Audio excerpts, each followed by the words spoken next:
A very warm welcome, students. Today we will discuss a very important topic that is basically related to error deduction.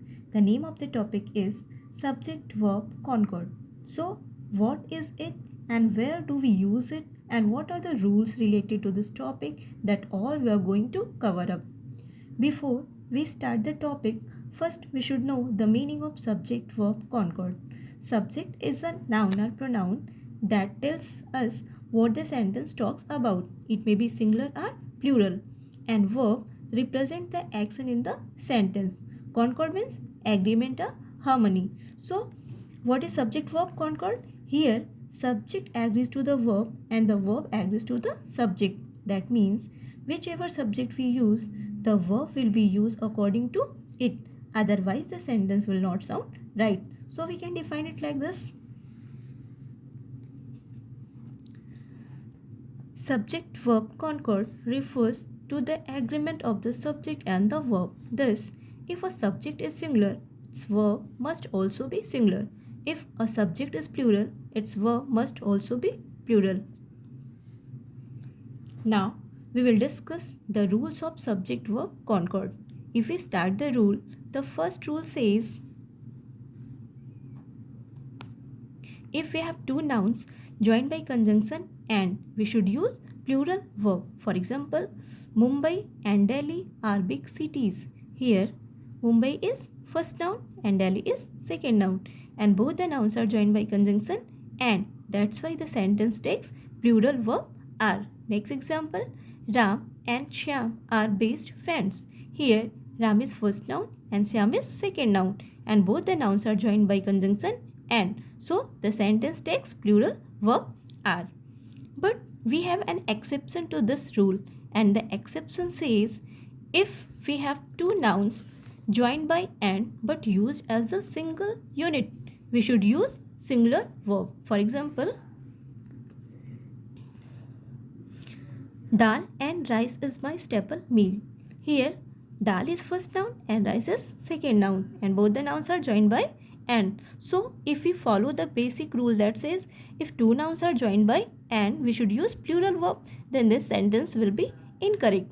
But if we go to the exception one, this sentence will be correct because we do not take dal and rice separately. It's a name of a food item. When we take dal and rice, we take it together. So it is used here as a single subject. That's why the sentence takes singular verb.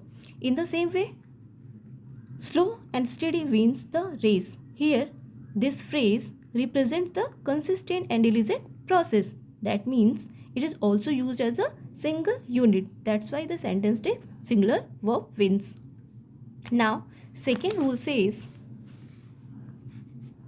if we have two nouns joined by, as well as, in addition to, no less than, along with, together with, we should use verb according to the first noun or first subject. For example, I no less than you are to be blamed for this issue. Here, first subject is I and second subject is you.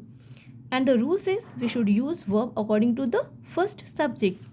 So, first subject is I and here is are. As we know that we should never use are with I. With I we should use here am. So, the correct sentence should be I no less than you am to be blamed for this issue. Now, third rule says if we have not only, neither, either plus noun, and not only follows but also neither follows nor, either follows or plus noun, we should use verb according to the second subject. For example, neither the student nor teacher are going for excursion. Here, first subject is students and second is teacher, and the rule says we should use verb according to the second subject. So, second subject is teacher and teacher is singular noun. So, we should use singular verb here. So, the correct sentence should be neither the students nor teacher is going for excursion. Now, fourth rule says singular indefinite pronoun subject take singular verb. So, what are singular indefinite pronoun? They are each, either, neither, nor, one, no one, nobody, nothing, anyone, anybody, anything, someone, somebody, something, everyone, everybody, everything. For example, each does a good deal of work around the office. Here each is singular indefinite pronoun. That's why it will take singular verb. Okay, so the sentence is correct because each is here singular indefinite pronoun and does is singular verb. Next rule,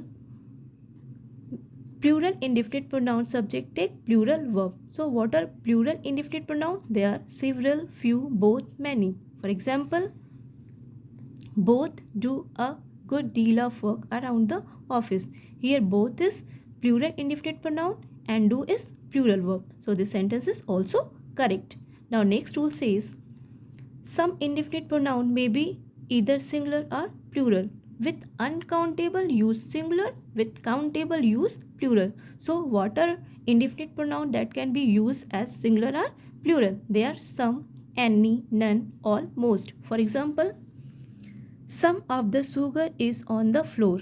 Here some is singular indefinite pronoun. Why? Because it is used with sugar and sugar is uncountable noun.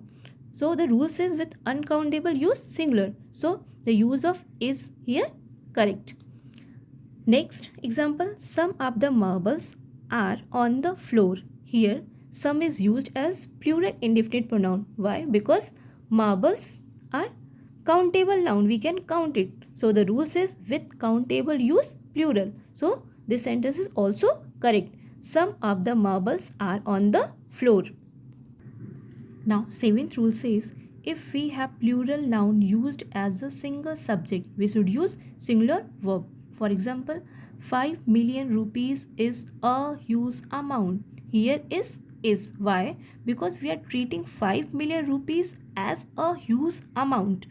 That means it is a singular subject. That's why the sentence takes singular verb. Next example, 5,000 miles is a long distance. Here we are treating 5,000 miles as a long distance because we are using a with it, treating as a single subject. That's why the sentence takes a singular verb. Now move forward to the next rule, and the next rule says if we have two nouns joined by and both the nouns are preceded by an article, we should use plural verb. For example, the doctor and the singer has arrived. Here doctor is first noun and singer is second noun, and both the nouns are preceded by article the. So according to the rule we should use here plural verb. So the correct sentence should be the actor and the singer have arrived. Next rule says if we have two nouns joined by and only first noun is preceded by an article, we should use singular verb. For example, the actor and the singer has arrived.